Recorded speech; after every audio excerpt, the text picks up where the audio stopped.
जटायु दशरथ जी के मित्र कैसे बने, इस पर कहा गया है कि एक बार दशरथ जी के राज्य में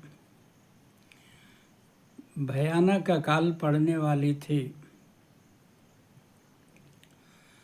और वे तो चक्रवर्ती सम्राट थे, पूरे भूमंडल के राजा थे। ऋषियों ने बताया कि शनि यदि इस नक्षत्र में प्रवेश करेंगे तो भयानक अकाल पड़ेगी। दशरथ जी शनि के पास जाते हैं और उनसे प्रार्थना करते हैं कि यदि आप इस नक्षत्र में प्रवेश करेंगे तो हमारे राज्य में भयानक अकाल पड़ेगी, इसलिए आप इस नक्षत्र में प्रवेश न करें। दशरथ जी को शनि आश्वासन देते हैं कि ठीक है, मैं इस नक्षत्र में प्रवेश नहीं करूँगा। और दशरथ जी रथ से नीचे उतर रहे थे। शनि महाराज की पलकें बड़ी बड़ी हैं, क्योंकि वे किसी को देख दें तो वह जल के नष्ट हो जाता है। तो शनि महाराज दशरथ जी को देखे नहीं, लेकिन रथ से नीचे उतरते उतरते जब नीचे आने लगे तो नीचे आने के कारण उनकी पलकें की नज़र जो है दशरथ जी के रथ पर पड़ जाता है और रथ जो है जल के भस्म हो जाता है। अब दशरथ जी आकाश मार्ग से गिरने लगते हैं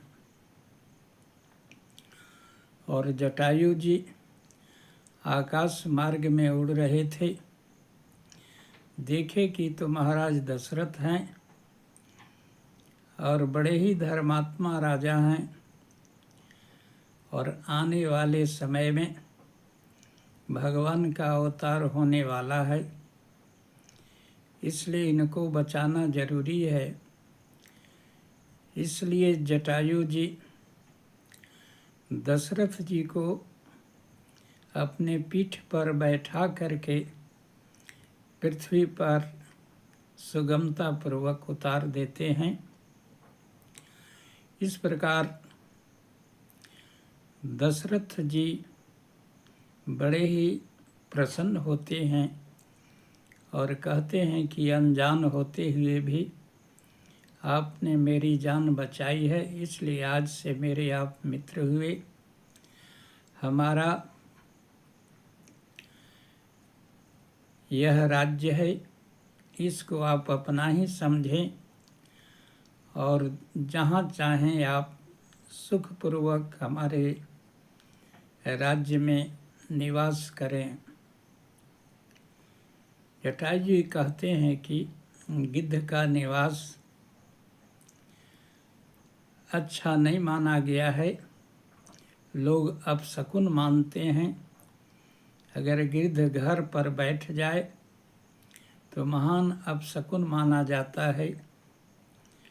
मंदिर के कलश पर बैठ जाए तो उसकी भी शुद्धि कराई जाती है। इसलिए हमारी शोभा वन में ही है।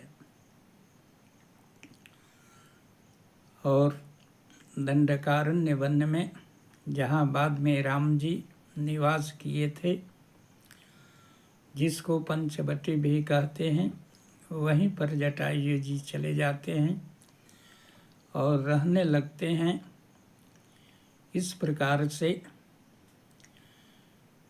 जटायु जो हैं दशरथ जी के मित्र बन गए। और जब सीता हरण हुआ तो रावण जब सीता जी को लेकर के जा रहा था तो जटायु जी ने ही सीता की रक्षा में अपने प्राणों की आहुति दी और भगवान के हाथ सद्गति प्राप्त किए और अपना नाम संसार में अमर करके